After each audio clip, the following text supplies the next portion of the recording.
Sesaat lagi Anda akan menyaksikan Polri Presisi, Restoratif Justice, harapan baru pencari keadilan. In association with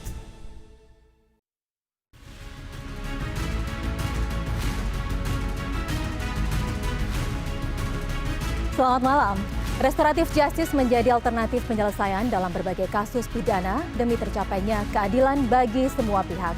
Diinisiasi oleh Kapolri Jenderal Polisi Listio Sigit Prabowo, Restoratif Justice menjadi salah satu program prioritas penanganan kasus dengan upaya penyelesaian perkara di luar jalur hukum atau peradilan dengan mengedepankan mediasi antara pelaku dan juga korban. Restoratif Justice adalah bentuk komitmen Polri dalam memenuhi prinsip rasa keadilan.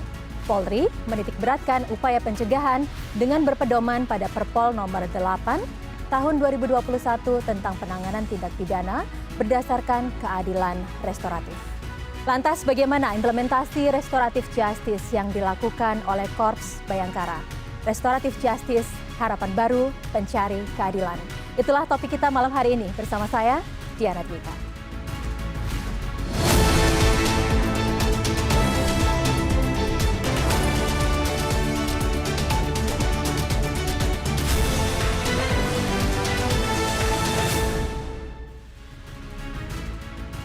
Baik, untuk mendalami terkait Restoratif Justice yang menjadi program prioritas Kapolri, sudah hadir di studio Komjen Polisi Dr. Andes Agus Andrianto, SHMH, sebagai Kabareskrim Polri. Komjen Pol, selamat malam. Selamat malam, Pak. Apa kabar? Alhamdulillah baik, Pak. Ya, terima kasih sudah hadir di Terima studio kasih. CNN Indonesia. Siap.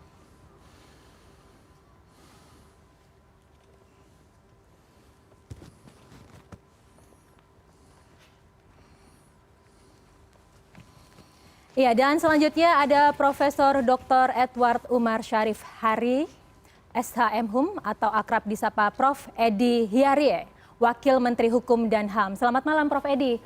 Apa Selamat kabar, malam, Prof? Mbak. Baik, sehat. Sehat, semangat ya karena kita akhirnya bisa hadir di studio kali ini ya. Ya. Baik, terima kasih banyak. Dan narasumber selanjutnya ada Bapak Andrea H. Pulungan, SHM MTCP, Restoratif Justice Fasilitator dari Pusat Pelatihan Pengembangan Pendayagunaan Mediasi. Selamat malam Pak Andrea. Malam, Mbak. Ya, terima kasih juga sudah meluangkan waktu bersama kami. Ya, sama-sama, terima kasih. Baik, kita langsung memulai saja dialog pada malam hari ini. Kalau selama ini masyarakat Indonesia itu selalu berpikiran kalau ketika ada kejahatan, praktek-praktek kejahatan terjadi, pastinya akan dilakukan penyelidikan, penyidikan, kemudian akan masuk ke pengadilan, kemudian pastinya dihukum penjara begitu bagi pelaku. Itu seperti itu adalah konsep yang biasa umumnya kita pahami. Tapi kemudian masyarakat saat ini mungkin agak dihebohkan gitu ya dengan beberapa kasus. Misalkan ada seseorang yang membakar sekolah tapi kemudian dibebaskan. Kemudian ada orang yang mencuri HP kemudian dibebaskan dan diberikan handphone seperti itu. Tapi ternyata sebenarnya ada yang disebut sebagai restoratif justice. Sebelum kita berbicara lebih jauh begitu ya tentang topik ini, mungkin akan ada baiknya kita memiliki pemahaman yang sama, masyarakat juga lebih mengenal apa yang disebut dengan restoratif justice. Mungkin ke Profesor Edi terlebih dahulu. Ya, jadi memahami restoratif justice itu ada dalam dua pengertian. Iya. Pengertian restoratif justice dari segi konsep, Iya. mengandung makna lebih mengutamakan pada pemulihan dan bukan penghukuman. Dalam pengertian yang kedua, restoratif justice sebagai proses, Oke. mengandung pengertian adalah penyelesaian perkara yang melibatkan pelaku, korban, bahkan lebih dari itu. Keluarga pelaku juga keluarga korban. Bahkan bisa jauh juga bisa melibatkan masyarakat di mana pelaku bertempat tinggal dan masyarakat di mana korban bertempat tinggal. Artinya masyarakat sekitar juga dilibatkan dalam Betul, proses restoratif betul. justice ini. Itu dalam definisi yang paling luas ketika kita memaknai restoratif justice sebagai sebuah proses. Sebetulnya dari segi pengetahuan ya itu istilah restoratif justice itu baru dikenal tahun 1978 oleh seorang kriminolog yang bernama Albert Ecklas ya. Jadi sebetulnya restoratif justice ini sebagai kritik terhadap peradilan pidana secara tradisional yang lebih mengutamakan pada pembalasan dan tidak mau tahu dengan bagaimana situasi korban. Oke. Jadi sebagai contoh kalau ada suatu kejahatan, katakanlah pencurian. Hukum pidana itu kalau ada pencurian yang penting pelaku dihukum seberat-beratnya. tetapi tidak mau tahu bagaimana dengan nasib korban. Ini sebagai kritik terhadap peradilan pidana yang berorientasi pada keadilan retributif atau keadilan pembalasan, maka lahirlah konsep restoratif justice. Jadi pemulihan keadilan ini bagi siapa? Bagi si korban. Bagi si korban. Tapi kalau menurut Pak Andreas sendiri, apakah restoratif justice ini tepat begitu untuk diimplementasikan di Indonesia? Kalau menurut saya sangat tepat, karena value asal-usul restoratif justice itu berangkat dari sebuah filosofi yang menghubungkan antara kesaling terhubungan manusia dengan manusia, manusia dengan Tuhan, dan manusia dengan alam. Itu dijaga keseimbangannya, terus dijaga harmoninya, sehingga ibarat sarang laba-laba, bahwa ketika web spider itu ada satu yang rusak, dia harus segera diperbaiki. Nah, restoratif justice berpikir bahwa segeralah sarang laba-laba ini kalau ada yang rusak diperbaiki supaya apa? Supaya tidak berdampak ke yang lain. Nah, value ini, nilai ini ada di dalam nilai-nilai Pancasila kita. Ya, jadi di Pancasila itu sebelum Indonesia merdeka, value itu sudah hidup. Ya, misalnya yang gampang begini. Di Tapanuli Selatan itu ada namanya Dalihan Netolu. Dalihan Netolu itu tungku yang 3. Jadi apapun permasalahan dibereskan dengan tungku yang 3 itu, tidak merusak tungku tersebut. Jangan sampai batu penyangga tungku itu satu lepas. Jadi semua diselesaikan secara bersama-sama, dipulihkan kembali. Nah, satu lagi bahwa manusia Indonesia itu adalah manusia yang kuat akan silaturahim. Nah, restoratif justice itu menjaga kesaling terhubungan, ya menjaga silaturahim. Sangat cocok di Indonesia dan seharusnya mudah dilakukan di Indonesia seharusnya. Mudah untuk dilakukan di Indonesia. Ya, seharusnya. Oke, kalau tadi Prof Edi ini sudah menyampaikan bahwa sebenarnya restoratif justice ini sudah dikenal sejak tahun 1970 begitu ya. 1978. Tapi apakah ya memang ini baru diimplementasikan di Indonesia, Pak Komjen? Sebenarnya dalam praktek kepolisian, saya ini sudah hampir dinas 32 tahun di kepolisian. Dan sudah melakukan ini dan ya? dalam praktek itu sudah cukup lama. Tapi kita bersyukur bahwa Bapak Kapolri, Jenderal Polisi Dr. Andes Listio Sigit Prabowo memberikan payung secara jelas kepada anggota dan jajaran dengan menerbitkan Perpol nomor 8 tahun 2021 tentang tata cara penyelesaian penanganan perkara pidana melalui keadilan restoratif. Ini artinya adalah tadi sudah dijelaskan oleh Prof. Iraj bahwa ini mengutamakan kepada upaya untuk memulihkan atau memperbaiki hubungan pihak-pihak yang berkaitan dengan permasalahan yang terjadi dengan melibatkan korban, kemudian pelaku, keluarganya atau mediator yang ditunjuk, termasuk pelibatan kepada tokoh masyarakat yang ada di sekitarnya untuk menyelesaikan permasalahan sehingga mereka hubungannya bukan lagi saling bermusuhan tapi menjadi pulih kembali setelah penerapan restoratif justice dilakukan. Ya, ini ada sejumlah data yang menyampaikan bahwa kurang lebih ada 1062 polsek di 343 Polres ya yang melakukan penyidikan dan memprioritaskan mediasi. Ini merupakan salah satu bentuk dari restoratif justice ya, betul. Yang dilakukan. Terhadap 1000 sekian polsek yang tidak diberikan kewenangan penyidikan, memang oleh Bapak Kapolri tentunya berdasarkan pertimbangan bahwa di sana memiliki tingkat kriminalitas yang lebih rendah. Kemudian lebih banyak kepada upaya-upaya untuk memberikan perlindungan dan pelayanan kepada masyarakat, termasuk upaya untuk menyelesaikan konflik-konflik kecil yang timbul di masyarakat dan membantu masyarakat apabila berhubungan hukum dengan satuan di atasnya, dalam hal ini mungkin Polres, sehingga hubungan yang baik terjalin antara masyarakat dan Polri, utamanya di polsek-polsek yang memang memiliki tingkat kerawanan Kamtibmas rendah ini bisa lebih baik gitu. Iya, Prof Edi menambahkan tadi bagaimana sebenarnya implementasinya sejauh ini? Ya, sebetulnya tadi kalau pertanyaan kepada Dr. Pulungan, apakah ini cocok di Indonesia? Ya, memang sangat cocok. Tadi lebih dari 30 tahun Pak Komjen Agus dalam berpraktek sebagai polisi sudah menerapkan itu ya. Jadi salah satu pendekatan di dalam restoratif justice itu ada 5 pendekatan. Salah satu di antaranya yang disebut dengan istilah Board of Panel Citizen. Board of Panel Citizen itu yang melibatkan warga. Tadi apa yang di Tapanuli, misalnya di Sumatera Barat itu ada namanya lembaga KAN, ya, kekerabatan anak nagari itu. kemudian di Jawa itu ada rebuk desa. Itu sebetulnya adalah nilai-nilai restoratif justice. Jadi sebenarnya dalam implementasi itu tidak sulit. Tadi dikatakan juga di Polsek dalam ribuan kasus mediasi. Bentuk yang paling tua dari restoratif justice itu adalah yang disebut dengan istilah VOM, victim offender mediation. Jadi itu sudah dilakukan oleh Polri, bahwa sejak Pak Kapolri menjabat, beliau keluarkan peraturan Polri nomor 8 tahun 2021, itu sebetulnya memberi panduan bagi teman-teman polisi untuk lebih berani bertindak karena ada dasar hukum yang jelas. Ya, termasuk kasus-kasus apa saja yang nanti bisa direstoratif seperti Betul, itu ya. betul, Oke. betul. Ya, nah ini selama ini kan selalu muncul beberapa hal gitu ya, case di Indonesia seperti over capacity untuk penjara-penjara di Indonesia, kemudian jumlah aparat penegak hukumnya ini tidak seimbang begitu dengan kasus-kasus yang ada, dan juga biaya perkara yang juga cukup tinggi. Ini apakah mungkin restoratif justice ini akan menyelesaikan problematika tersebut? Mungkin ke Pak Andrea. Ya, sebetulnya itu salah satu, itu salah satu. Salah satu cara misalnya untuk mengatasi overcrowded di lapas. Cuman yang lebih basic lagi bahwa restoratif justice ini sebetulnya bisa diberdaya gunakan di lapas sendiri sehingga ketika mereka keluar mereka jadi manusia yang jauh lebih bermanfaat. Jadi di dalam lapas sendiri itu ada sebetulnya pendekatan restoratif justice yang bisa dilakukan sebetulnya ya, gitu. Dan tapi sebelumnya saya terima kasih dulu nih Prof Edi sudah mendoakan saya jadi dokter, amin. Gitu. Ya, jadi itu sebagai salah satu cara ya, sebagai salah satu cara. Sebetulnya juga ada cara-cara yang lain termasuk dekriminalisasi.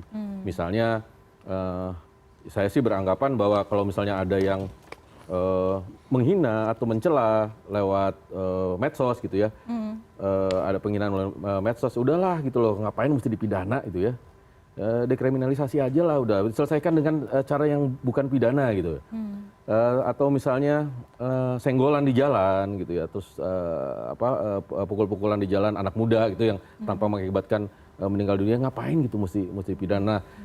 Itu salah satu juga, dan itu sebetulnya yang sudah dilaksanakan oleh Polri sebetulnya. Jadi kalau saya ingat sejarah itu tahun 2005 itu ada namanya Cap 737. Kami bilang itu Cap Buing, ya, itu tentang implementasi perpolisian masyarakat di Polri. Di dalam Cap itu ruhnya restoratif justice itu hidup ketika Babin Kamtibmas diberikan tugas untuk menyelesaikan perselisihan di wilayah tugasnya, perselisihan antar warga, entah itu antar tetangga, entah itu ribut antar warga, ya. Jadi ruhnya sendiri sebetulnya sudah ada. Bahkan kita bisa klaim bahwa surat edaran Kapolri nomor 8 tahun 2018 kalau nggak salah, itu juga mengatur tentang implementasi restoratif justice. Akan tetapi kan surat SE itu kan tidak mempunyai kekuatan hukum yang lebih mengikat regeling ya, Prof ya, dibandingkan dengan Perpol ya, peraturan polisi yang diinisiasi oleh Pak Kapolri sekarang. Jadi saya pikir ini merupakan sebuah program prioritas dan perhatian serta kepedulian Polri terhadap masalah-masalah penegakan hukum yang ada di Indonesia, termasuk ya masalah yang ada di lapas. Gitu. Oke. Jadi kalau implementasinya sejauh ini dari Korps Bayangkara sendiri, apakah sudah sampai ke level-level terkecil dan semuanya sudah memahami tentang ini? Sejak diterbitkannya Perpol nomor 8 tahun 2021, Barreskrim Polri sudah membentuk tim untuk melaksanakan kegiatan sosialisasi kepada seluruh jajaran di Polda dan Polres.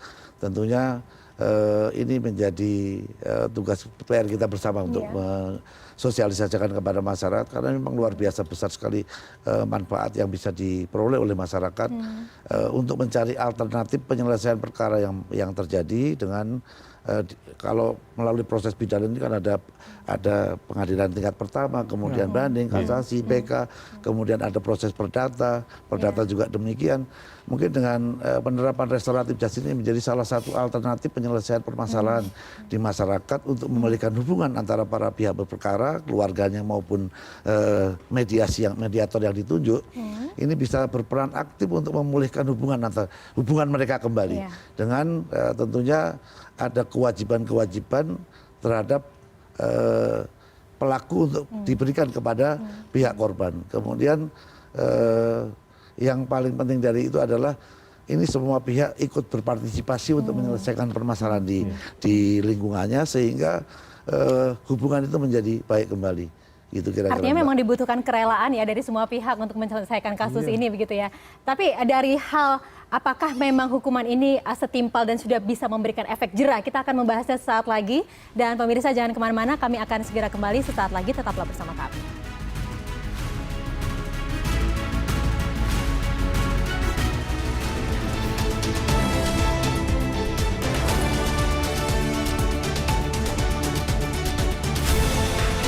In association with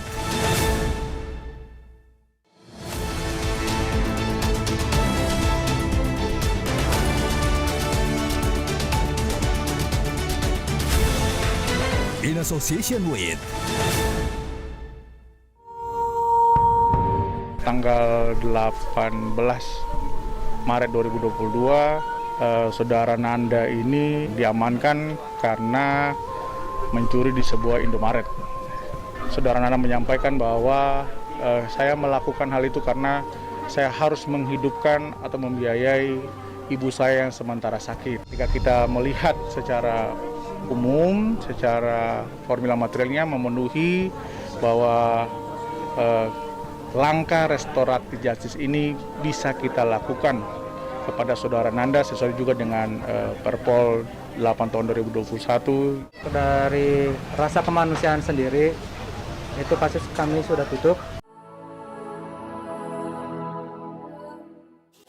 Bapak udah bisa, bapak tukang parkir sama penyakitnya. Ibu saya nggak kerja, di rumah aja. Ya, pokoknya terima kasih banyak lah. Terima kasih banyak pokoknya semuanya itu. Udah mau ngasih kerjaan, bantuan. Untuk membuat efek jera buat si Nanda dan juga memberikan solusi juga buat si Nanda, kami dari Polsek Jatiung juga memberikan pekerjaan buat si Nanda untuk menjadi karyawan PHL di Polsek Jatiung supaya dapat membantu meringankan beban daripada keluarga Nanda. Baik, terima kasih pemirsa Anda masih bersama kami dan kita masih membahas tentang restoratif justice, harapan baru pencari keadilan, dan kita akan melanjutkan perbincangan sesaat lagi. Dan kita akan membahas kembali bahwa restoratif justice ini memang merupakan salah satu alternatif baru untuk penyelesaian kasus-kasus di Indonesia begitu. Yang pasti dipertanyakan oleh masyarakat semua adalah kasus-kasus seperti apa yang bisa diselesaikan dengan restoratif justice, mungkin Pak Komjen. Yang disyaratkan di sana adalah perkara-perkara dikecualikan kepada perkara-perkara mungkin tindak pidana terorisme, narkotika, kemudian kejahatan terhadap jiwa, kemudian kasus-kasus yang ini kalau misalnya dilakukan restoratif justice ini akan menimbulkan atau merusak rasa keadilan masyarakat, tidak akan dilakukan oleh Polri. Namun dalam perkara-perkara yang lainnya, mungkin kalau pembunuhan dikecualikan mungkin untuk di Papua kali ya, karena di sana memiliki budaya sendiri di mana dengan bakar batu sudah mereka selesai. Namun di daerah-daerah lain tentu kan tidak bisa. Oleh karena itu kita di dalam melaksanakan atau menerapkan proses restoratif justice ini tentunya melihat bahwa apakah masyarakat mencari keadilan ini merasakan manfaat hukum yang ada. Jadi kalau hukum yang dibuat atau dibuat oleh para pembuat undang-undang ini dirasakan manfaatnya oleh masyarakat, kemudian dia merasakan bahwa hukum ini sudah dirasakan keadilannya atau tidak. Sepanjang masyarakat atau para pencari keadilan merasakan bahwa hukum ini bermanfaat untuk dia, para pihak, kemudian dirasakan keadilannya oleh para pihak, maka kepada yang bersangkutan bisa menempuh jalur perdamaian dan melanjutkan dengan membuat surat permohonan kepada pimpinan kesatuan kewilayahan setempat, kalau di Barreskrim ya kepada Kabarreskrim untuk mengajukan proses penyelesaian perkara melalui restoratif justice dengan melampirkan perdamaian yang ada dengan mereka, antar pihak itu perdamaian yang ada, dan mungkin salah satunya adalah pencabutan laporan atau aduan yang mereka buat begitu. Ya, mungkin salah satu contoh yang bisa kita lihat adalah dari tayangan yang tadi ya, yang bersama-sama kita saksikan. Mungkin Prof. Edi bisa menanggapi terkait video tadi seperti apa, Prof? Ya, itu salah satu bentuk dari restoratif justice di mana perkara diselesaikan di luar jalur peradilan atau di luar jalur proses hukum. Tadi juga sudah dinyatakan oleh Pak Pulungan karena memang overkapasitas di Seberapa lapas over sih itu, sebenarnya penjara kita begini, itu? penghuni kita itu 274.000. Oke. Padahal kapasitas kita itu hanya 160.000. Wow. Jadi kita kelebihan hampir 115.000.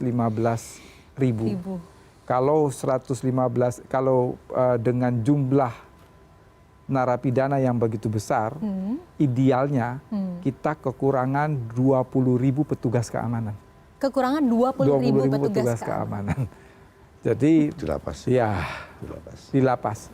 Ini Komjen Agus mantan Kapolda Sumatera Utara tahu persis bagaimana situasi lapas di Labuan Deli. Ya. Yang kayak kotak sabun, dia overkapasitas sampai hampir mencapai 300%. Jadi penyelesaian di luar pengadilan, saya kira ini menjadi perhatian kita bersama. Dan mengapa saya mengatakan bahwa Perpol nomor 8 tahun 2021 ini merupakan suatu kemajuan. Karena polisi itu adalah penjaga pintu gerbang dalam sistem peradilan pidana. Iya. Satu hal yang harus kita sampaikan ke masyarakat, Mbak, bahwa jangan mengartikan restoratif justice itu sama dengan penghentian perkara. Kita harus memasukkan restoratif justice itu sebagai bagian dari sistem peradilan pidana. Sehingga apa? Sehingga ada kepastian. Itu yang pertama. Yang kedua, di dalam doktrin hukum pidana ada namanya alasan penghapus pertanggungjawaban pidana. Salah satu teori penghapus pertanggungjawaban pidana itu ada yang dikenal dengan istilah pointless of punishment. Menghukum yang tidak perlu. Ayat tadi seperti tayangan itu. Kalau misalnya seseorang yang mencuri karena terpaksa dalam tanda petik untuk mengobati ibunya. Iya. Kalau dia dipidana penjara, dia diproses penyidikan, penuntutan sampai putusan pengadilan, itu tidak akan memberikan manfaat apa-apa bagi dia sendiri maupun bagi ibunya yang sedang sakit. Ini yang dalam teori hukum pidana dikenal dengan istilah pointless of punishment, memidana yang tidak perlu. Oleh karena itu, saya kira langkah-langkah yang diambil oleh Polri dalam konteks restoratif justice ini sudah on the right track. Oke, lantas kalau tadi sudah disebutkan kira-kira ada beberapa case gitu yang dikecualikan, ini siapa yang berhak untuk menentukan bahwa kasus ini layak untuk kemudian dibawa dengan cara restoratif justice atau dilanjutkan ke pengadilan? Pak Ervan? Ya, kalau di Perpol sudah jelas kriterianya apa. Jadi kalau ditanya siapa yang berhak, ya ikutin saja itu peraturan polisi 8/2021 gitu kan. Tapi yang misalnya tidak dikecualikan juga, seandainya pihaknya itu tidak mau, polisi juga nggak bisa maksa. Hanya saja kalau polisi yang memfasilitasi itu mempunyai skill yang lebih, dia bisa menurunkan harapan dari si pelapor. Kalau menurunkan harapan dari si pelapor, membuat lebih realistis bahwa seperti yang dikatakan Prof. Edi tadi, apa manfaatnya kalau dilanjutkan perkara ini gitu kan. Kalau bisa seperti itu, yang tadinya nggak mau bisa jadi mau. Makanya ke depan ini salah satu agenda yang diperlukan juga adalah bagaimana meningkatkan kapasitas para petugas Polri ini. Mau kan ini kan kalau restoratif justice yang di Polri itu kan ada di ada di Binmas, ada di Lantas, ada di Sabara sama di Reskrim. 4 ini itu setidaknya punya kemampuan dasar untuk bagaimana memfasilitasi ketika seseorang itu mau menyelesaikan permasalahan melalui pintu restoratif justice. Misalnya skill untuk mendengar, ya, skill untuk membangun empati, gitu loh, skill untuk bertanya. Kelihatannya sepele, tapi kalau pertanyaan itu pertanyaan tertutup dan kemudian pemilihan diksinya salah, sama juga dengan ditanya oleh penyidik gitu kan, padahal orang mau damai, gitu. Jadi saya pikir ya ke depan ini setelah kriteria itu ada, untuk menghindari perkara-perkara yang dikecualikan itu orang tidak mau berdamai dengan restoratif justice, selain sosialisasi yang sudah disampaikan oleh Pak Agus tadi, ya juga skill dari setiap anggota itu perlu ditingkatkan gitu loh. Itu agenda berikutnya kalau saya bilang ya setelah ada Perpol ini. Ini memang luar biasa Perpol ini. Iya, lantas apa Pak yang saat ini dilakukan oleh Polri? Inisiatif penerapan restoratif justice ini bukan dari kepolisian. Ini murni adalah keinginan para pihak. Iya. Dalam hal ini korban, pelaku yang kemudian melibatkan mediator, bisa juga keluarganya atau tokoh masyarakat yang ada di tempat tinggalnya untuk menempuh jalur negosiasi atau mediasi antara antar korban dan pelaku. Kemudian mereka ada sisi pertanggungjawaban dari pelaku untuk korban. Yang pada akhirnya saat itu sudah disampaikan oleh Pak Pulungan bahwa satu pihak tidak setuju, tidak tercapai ini, tidak bisa juga kita terapkan restoratif justice. Jadi ini betul-betul posisinya adalah posisi yang setara antara pelaku dan korban untuk menyelesaikan permasalahan hukum yang terjadi antara para pihak yang tentunya akan menempuh jalur mungkin karena melihat proses mungkin dari pihak keluarganya atau mediatornya menyampaikan bahwa proses hukum yang begitu panjang, kemudian kalau ada gugatan keperdataan juga begitu panjang, mungkin dengan alternatif penyelesaian melalui restoratif justice ini bisa menjadi pintu supaya asas peradilan cepat, murah, sederhana di dalam penegakan hukum ini juga bisa tercapai, sehingga ini menjadi salah satu alternatif. Mereka memilih dan itu harus merupakan pilihan bersama. Salah satu pihak tidak sepakat, maka ini tidak akan terjadi. Tapi yang juga menjadi penting di sini adalah bagaimana supaya ini bisa semuanya merata, Pak. Maksudnya implementasinya, jangan sampai misalkan di daerah ini kok kasus ini bisa di restoratif justice, kemudian di kita tidak begitu. Artinya ada tebang pilih seperti itu. Bagaimana jaminannya, bagaimana supaya bisa menjamin kasus-kasus yang serupa juga akan mendapatkan perlakuan yang sama begitu?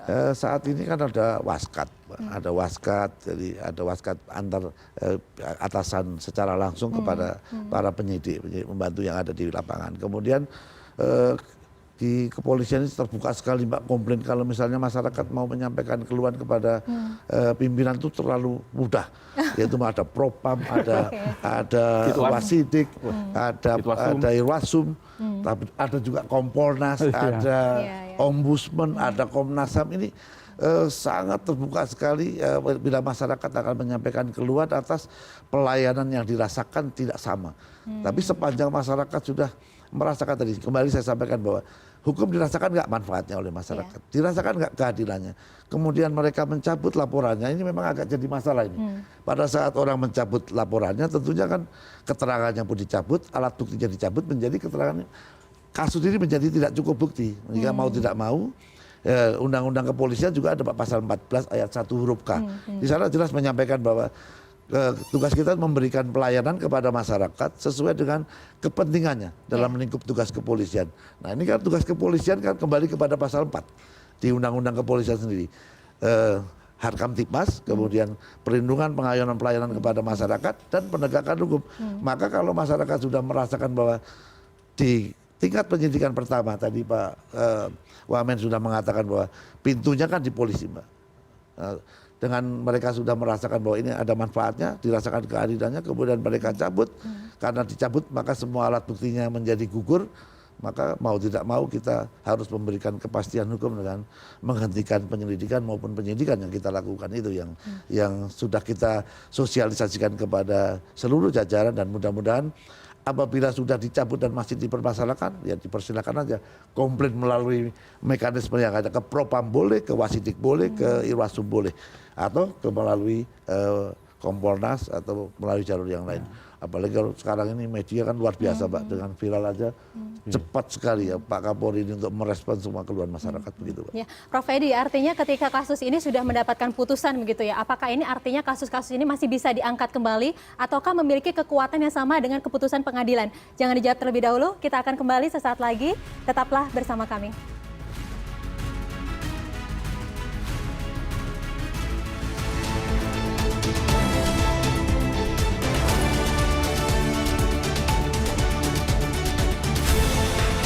In association with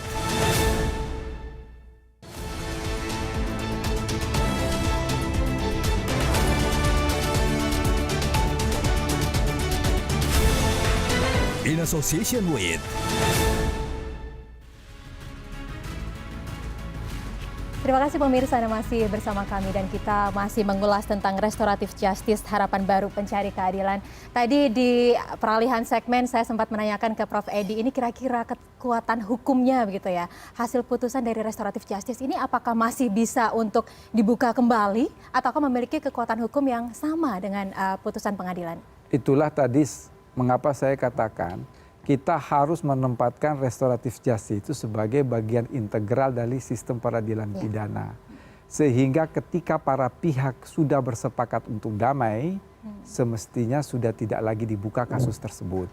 Mungkin secara hukum bisa pra-peradilan dan lain sebagainya, tetapi kemudian apa yang bisa dilakukan kalau toh sudah tidak ada kerugian dan lain sebagainya. Case close begitu ya? Case close. Oleh karena itu, ada pidato pengukuhan dari Jan Remeling tahun 1973 di Groningen University di Belanda. Dia mengatakan bahwa kalau di dalam hukum pidana itu kita mengenal ada namanya asas nebis in idem.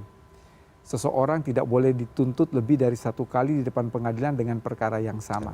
Dalam pidatonya Remeling itu dia mengatakan suatu perkara yang sudah diselesaikan di luar proses peradilan dan belum pernah sampai ke pengadilan atau belum pernah dibawa di pengadilan, ketika itu sudah diselesaikan di luar pengadilan, maka dia sudah tidak bisa lagi dituntut dengan perkara yang sama. Itu perluasan dari asas nebis in idem. Itu ada dalam pidato pengukuhannya Remeling.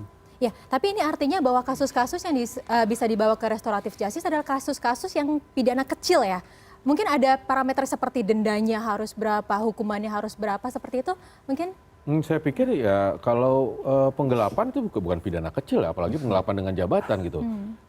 Tapi bisa kalau mau diselesaikan seperti itu, kriterianya berapa, besarnya berapa, itu nggak tercantum, tidak jadi. Yang dikecualikan itu hanya perbuatan tindak pidananya seperti yang disampaikan Pak Bagus tadi, misalnya terorisme, korupsi, narkotik kecuali mungkin pengguna itu bisa masih rehabilitasi gitu loh. Ya, yang hal-hal seperti itu. Tapi kalau saya pikir sebenarnya bukan dilihat dari besar kecilnya, tapi dilihat dari kemauan dari para pihak sendiri itu mau menyelesaikan dan memperbaiki kembali hubungannya, serta yang paling penting bagaimana pelaku itu bertanggung jawab terhadap korban terhadap kerugian yang telah dia perbuat dan itu bisa memulihkan apa yang dirasakan rugi oleh korban. Yang itu yang paling penting. Jadi biasanya kan kalau di pengadilan hakim hanya memutus Anda bersalah.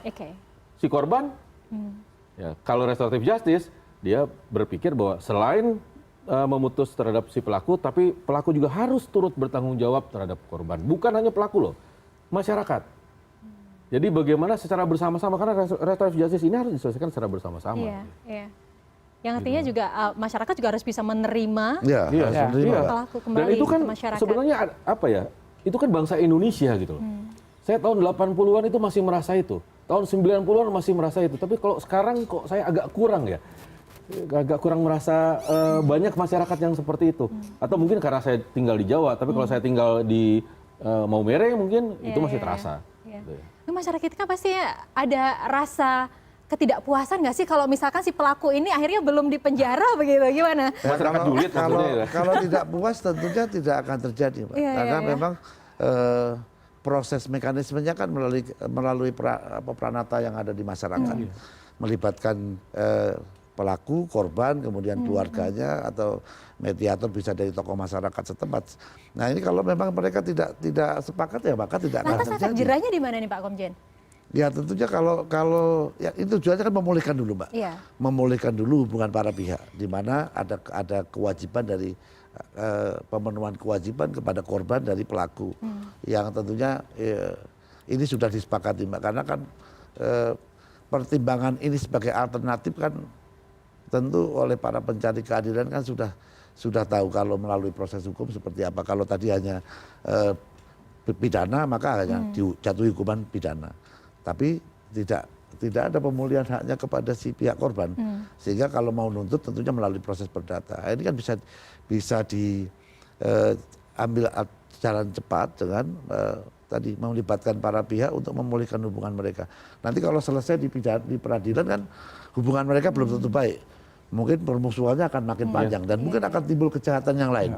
Nah, harapannya dengan ditempuh jalan restoratif justice sebagai pilihan, ini juga memulihkan hubungan mereka, kemudian pihak korban juga ada pemenuhan kewajiban dari pelaku, kemudian mencegah juga timbulnya perkara lain di belakang hari. Ini kira-kira saya rasa itu manfaatnya. Ya, lantas Prof Edi, ini apa yang harus diantisipasi begitu, yang harus benar-benar, yang harus sangat hati-hati supaya restoratif justice ini tidak tajam ke bawah tapi tumpul ke atas begitu? Saya kira dengan adanya peraturan Kapolri, ini kan jelas ada kriteria mana yang bisa dilakukan restoratif justice. Dan ya tadi ya, ketika kita berbicara bahwa penerapan restoratif justice ini harus melibatkan korban, bahkan melibatkan keluarga korban, sehingga mungkin akan terlihat di tempat yang ini bisa, kok di tempat yang ini tidak bisa. Ya mungkin kan karena depend on victim, kembali kepada korban. Itu jangan diartikan bahwa tidak adil dan lain sebagainya, tetapi depend on case. Kita akan melihat kasus per kasus. Memang tadi ketika ditanyakan mengenai kasus-kasus apa saja yang bisa direstorasi dan lain sebagainya, saya ingin mengatakan bahwa sebetulnya di dunia ini tidak ada keseragaman dalam penerapan restoratif justice. Masing-masing negara itu berbeda. Ada yang dia menerapkan restoratif justice hanya untuk perkara-perkara yang dijatuhi pidana denda. Ada negara yang dia menerapkan restoratif justice terhadap perkara-perkara yang ancaman pidananya kurang dari 7 tahun.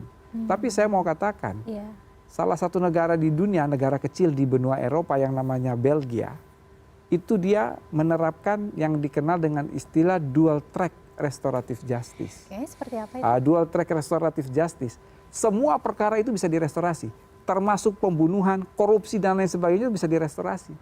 Jadi mengapa disebut dual track restoratif justice? Dia berjalan bersamaan. Jadi proses restoratif berjalan, proses peradilan pidana berjalan.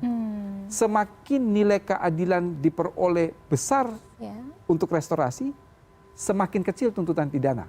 Bahkan bisa meniadakan tuntutan pidana. Sebaliknya, semakin kecil restoratif justice yang diperoleh, semakin tinggi tuntutan pidananya. Jadi tidak ada keseragaman. Saya lihat dalam konteks di Indonesia, kalau kita merujuk kepada RUU KUHP, memang kalau saya tidak salah ingat, kita membatasi terhadap perkara-perkara yang bisa direstorasi itu, kalau saya tidak salah ingat, itu ancaman pidananya tidak lebih dari 7 tahun. Kalau seperti pemerkosaan, tadi dikatakan oleh Pak Kabareskrim, pembunuhan itu nggak mungkin direstorasi ya, karena ancaman pidana itu di atas 7 tahun. Tapi betul, korupsi juga tidak mungkin, teroris tidak mungkin. ITE kan sudah ada surat edaran Pak Kapolri, SKB dengan menteri. Ya, tiga menteri. Sudah jelas itu menjadi. Jadi memang penerapan restoratif di negara itu banyak modelnya, berbeda-beda antara satu dengan yang lain. Nah yang patut kita ulas lagi adalah bagaimana bentuk pengawasannya nanti. Kita akan kembali, pemirsa jangan kemana-mana, tetaplah bersama kami akan segera kembali sesaat lagi.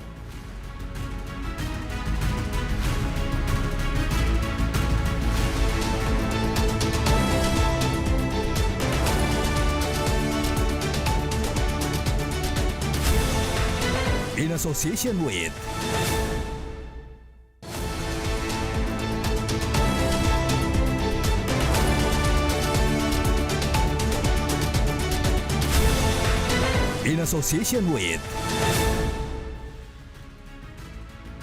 Ya, terima kasih pemirsa Anda masih mengikuti perbincangan kami tentang restoratif justice, harapan baru pencari keadilan, dan kita akan lanjutkan perbincangan ini. Tadi pada saat break saya sempat menanyakan bagaimana nih supaya masyarakat itu tidak berpikiran, oh ya sudah kita melakukan tindak kejahatan saja gitu, karena ini akan bisa direstorasi. Artinya kan memang butuh pemahaman dan juga kesadaran masyarakat apa yang harus dilakukan supaya masyarakat tidak menggampangkan untuk melakukan tindakan-tindakan kriminal. Ya, bicara restoratif justice itu bukan bicara hanya sekedar para penegak hukum saja, tapi juga fungsi pemerintah lainnya, kementerian lembaga.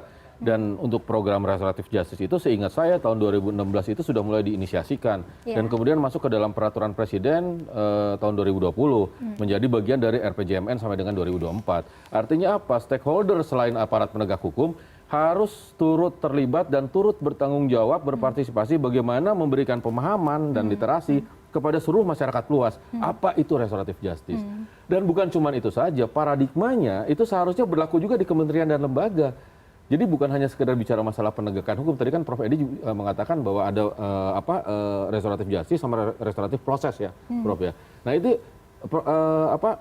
paradigma restoratif ini harus juga berlaku di kalangan mereka gitu loh. Selain harus memberikan pemahaman literasi ya kepada masyarakat, sehingga apa yang Mbak Diana tanyakan tadi itu nggak banyak timbul gitu kan. Oh kok nggak adil sih gitu loh. Gitu. Oke, tapi kalau Prof. Edi melihat apakah masyarakat Indonesia sudah cukup untuk memahami tentang ini? Ya begini, kita harus mensosialisasikan mengenai restoratif justice itu sendiri, lalu budaya literasi bangsa kita itu harus mulai digalakkan mengenai restoratif justice ini. Karena apa? Kita harus memberikan pemahaman bersama bahwa pemulihan terhadap korban yang dilakukan oleh pelaku itu sebetulnya adalah salah satu bentuk hukuman. Ya, jadi orang jangan membayangkan bahwa hukuman itu harus ke dalam penjara, tidak demikian. Bahwa ketika dia harus membayar ganti rugi, harus memulihkan keadaan korban, itu pun merupakan bagian dari hukuman. Oleh karena itu, ketika kita berbicara mengenai restoratif justice, apapun penyelesaian yang akan ditempuh itu sebenarnya merupakan bagian integrasi dari sistem peradilan pidana itu sendiri. Dan saya ingin menambahkan juga ketika berbicara mengenai restoratif justice, pola pikir masyarakat kita ini harus dirubah, mindset masyarakat kita ini harus dirubah. Jangan apa-apa sedikit masukkan ke dalam penjara, apa-apa sedikit masuk ke dalam penjara. Ya, terlalu jadi menggunakan hukum pidana itu sebagai lex talionis, sarana balas dendam. Itu kita cerita abad pertengahan lah. Dengan dunia yang sudah semakin maju ini, saya ingin mengatakan bahwa sebetulnya paradigma hukum pidana modern yang berlaku universal itu tidak lagi mengedepankan keadilan pembalasan, tapi dia mengedepankan keadilan korektif, keadilan restoratif, dan keadilan rehabilitatif.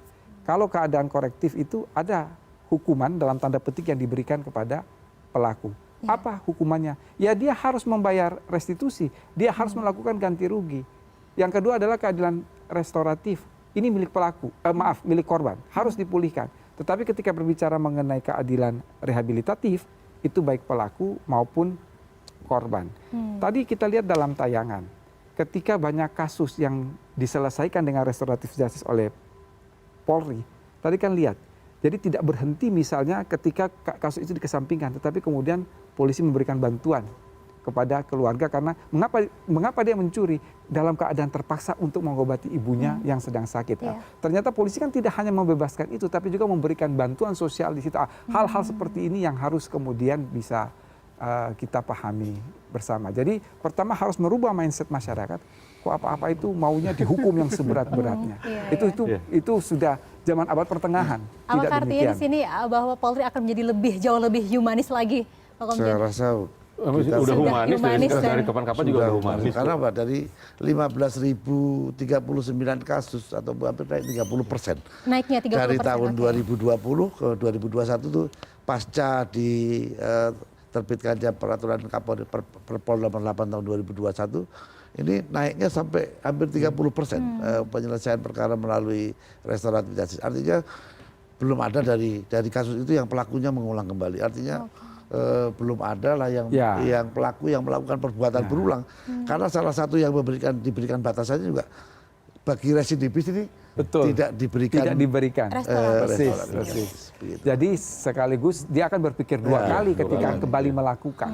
Mungkin tadi ketika pertanyaan kepada Pak Kabar Eskrim mengenai perkara-perkara apa, ini kita punya undang-undang TPKS yang baru khusus untuk tindak pidana kekerasan seksual itu tidak diperbolehkan penyelesaian perkara di luar pengadilan. Kalau di Perpol nomor 8 jelas yang menimbulkan rasa ketidakadilan masyarakat pun tidak boleh di restoratif oleh Pak Kapolri, tidak boleh. Jadi di samping misalnya pengecualian undang-undang terorisme, narkotik, kemudian TPKS sekarang ini Pak. TPKS sekarang ini kasus-kasus yang menyangkut harta benda dan nyawa terutama ya. Itu tentunya kita juga tidak akan memberikan peluang untuk dilakukannya restoratif justice. Lantas ini bentuk pengawasannya harus seperti apa? Bentuk pengawasannya tadi sudah disampaikan juga sama Pak Agus gitu loh, bahwa pengawasan itu kan memang berjenjang dan melekat kalau Polri itu. Terus kemudian saya pikir sudah perlu ya Polri juga, ini saran aja dari saya, Polri itu resultnya itu dipublish. Oke. Selama ini kayak misalnya ada 15.000, ya hanya 15.000 saja ketika Pak Kapolri berbicara pidato akhir tahun evaluasi. Tapi dari Polres A bulan ini telah menyelesaikan restoratif justice berapa, ya perkaranya apa saja, nggak usah disebut orangnya, itu nggak ada, ya kan. Itu padahal itu sebagai fungsi kontrol bahwa orang bisa melihat ini penyelesaiannya benar atau enggak gitu kan. Pasti masyarakat punya feeling lah gitu ya. Atau mungkin nanti akan ada yang tiba-tiba meletup mengatakan, sebenarnya saya nggak mau itu nyelesain gitu loh. Ya, jadi saya pikir mesti lebih terbuka untuk memberitahukan secara statistik tiap bulan. Kalau perlu tiap minggu Polres, mungkin Polda tiap bulan gitu ya, bahwa minggu ini beres berapa, minggu ini beres berapa. Artinya gitu. setiap kasus harus dibuka kepada publik? Tidak, hasilnya. Hasilnya. Ya, bukan prosesnya, tapi hasilnya gitu. Dan untuk restoratif justice ini jangan semua dibebankan ke Polri. Seperti tadi contoh tayangan tadi, Polri yang memberikan bantuan ya. Ya, kalau kita bicara restoratif justice, kita bicara kesaling terhubungan manusia Indonesia, itu harusnya perannya kementerian lembaga lain, ya misalnya Kemensos gitu loh. Emang Polri anggarannya banyak banget ngasih bantuan-bantuan terus, kan kerjaannya juga banyak gitu. Ya, dan bebannya juga untuk nanganin perkara juga besar ya. Jadi saya pikir itu bolehlah sekali dua kali atau awal-awal dilakukan oleh Polri, tapi kedepannya itu perlu dipertimbangkan untuk melibatkan kementerian lembaga lainnya sesuai dengan tupoksinya. Jadi tidak bisa semuanya dibebankan kepada Polri saja. Ya. Dan saya juga senang bahwa sekarang ini PMP pendidikan Pancasila itu hidup lagi, mengganti pendidikan kewarganegaraan kalau nggak salah kan. Nah, value restoratif justice yang berasal dari Pancasila sebenarnya ini itu harusnya bisa dihidupkan lagi untuk membangun kesadaran masyarakat untuk mengingatkan kembali. Jadi jangan apa-apa ya seperti kata Prof. Edi tadi, hukum, penjara gitu ya, balas dendam gitu di abad pertengahan. Ingat loh, di abad pertengahan Indonesia itu masih manusia Pancasila di abad pertengahan. Artinya manusia yang benar-benar ingin damai, guyup semuanya diselesaikan. Ya, di Eropa sudah hukum-hukuman. Sekarang terbalik nih.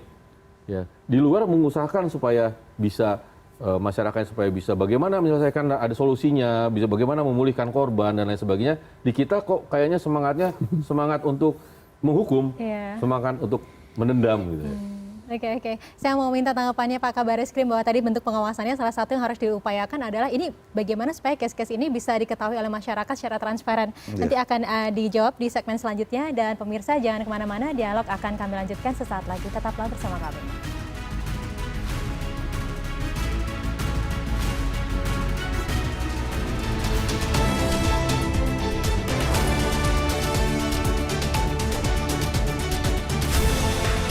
In association with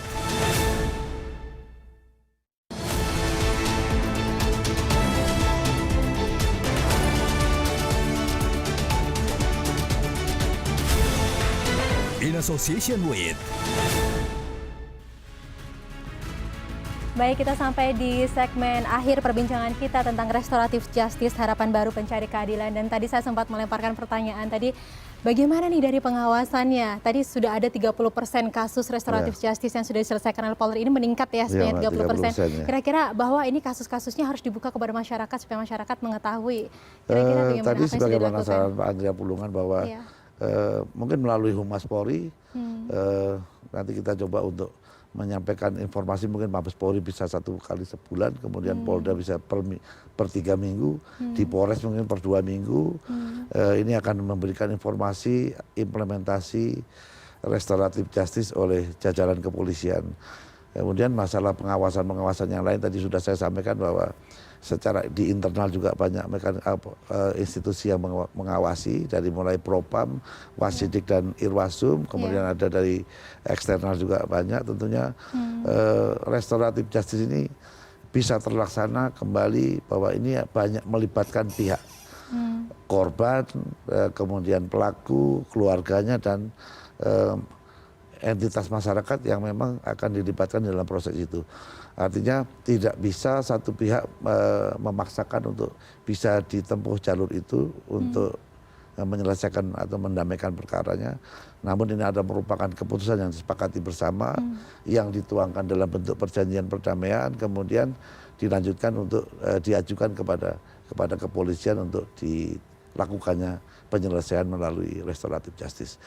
Sehingga ini betul-betul murni melibatkan peran sosial yang ada di masyarakat untuk ikut berpartisipasi menyelesaikan permasalahan yang terjadi di lingkungannya. Saya rasa begitu, Pak. Iya, iya. Baik. Kalau Prof. Edi, apa yang harus dilakukan supaya restoratif justice ini benar-benar bisa berjalan dengan optimal? Ya, pertama memberikan kesadaran kepada masyarakat, kepada aparat penegak hukum, dan kepada kita semua bahwa pemulihan terhadap korban itu sama pentingnya atau bahkan lebih penting bila dibandingkan dengan penghukuman terhadap pelaku. Dengan demikian, kalau ada kesepakatan di antara para pihak, terutama terhadap korban kejahatan, maka mengapa tidak kalau perkara ini kemudian diselesaikan dengan metode restoratif justice. Demikian. Iya, iya. Lantas kalau Pak Andrea? Ya, bagi saya harapannya yang pertama bahwa semua pengaturan tentang restoratif justice itu sebaiknya berada dalam satu payung hukum, undang-undang. Yang kedua, untuk para pengemban fungsi restoratif justice ini dilatih. Ya, dilatih, ada binkarnya, ada perlindungannya, ada etiknya, ada kode disiplinnya, sebagaimana seorang mediator yang ada di pengadilan misalnya contohnya. Yang ketiga, yang sangat penting dan mendasar kalau bagi saya adalah kalau kita mau mengimplementasikan dan mau memahami restoratif justice, ya, jangan pernah berhenti menjadi manusia Pancasila. Karena itu nilai-nilai luhur kita, ya, yang diadopsi oleh luar, dikembalikan lagi dipakai oleh kita. Gitu loh. Seharusnya tidak susah kita untuk mengimplementasikan restoratif justice kalau kita kembali lagi kepada nilai-nilai luhur Pancasila. Kesaling terhubungan antara manusia, Pancasila, manusia dengan Tuhan, manusia dengan alamnya, keseimbangan dan harmoni. Saya kira begitu. Ya, yang artinya di sini kita harus pahami bersama bahwa restoratif justice ini tidak akan menjadikan seseorang menjadi kebal hukum gitu ya. No, ya. Tidak. Ini yang harus kita pahami sekali lagi, dan juga memang semoga ini bisa menjadi salah satu alternatif untuk penyelesaian perkara-perkara pidana begitu yang mengedepankan unsur keadilan terutama kepada pihak korban. Gitu. Baik, ya kita sudah sampai ke penghujung perbincangan kita pada malam hari ini. Pak Komjen Pol Dr. Andes Agus Andrianto SHMH, Kabar Reskrim Polri, terima kasih banyak sudah ada bersama kami. Profesor Dr. Edi Hyari, SHM Wakil Menteri Hukum dan HAM Indonesia, terima kasih banyak sudah bersama kami. Dan juga Bapak Andrea H. Pulungan, SHM MTCP, Restoratif Justice, Fasilitator dari Pusat Pelatihan Pengembangan Pendayagunaan Mediasi P4M. Terima kasih banyak sudah ada bersama kami. Sehat selalu, sampai bertemu di lain kesempatan. Terima kasih. Restoratif Justice hadir sebagai solusi mengurangi kejahatan dengan melakukan mediasi antara pelaku dan juga korban. Diharapkan pendekatan ini bisa mengurangi kejahatan dengan tetap mengedepankan keadilan bagi semua pihak. Untuk memastikan restoratif justice bisa berjalan dengan baik, pengawasan dan juga transparansi hingga lingkup terkecil polsek, maka pelibatan masyarakat menjadi penting agar perilaku transaksional dalam penanganan kasus bisa dihindari. Demikian dialog kita pada malam hari ini. Saya Diana Dwika undur diri. Terima kasih atas kebersamaan Anda. Sampai jumpa.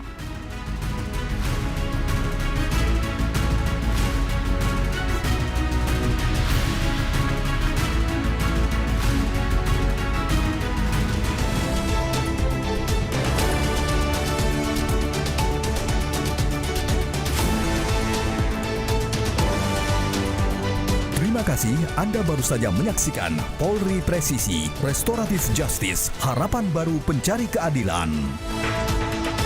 In association with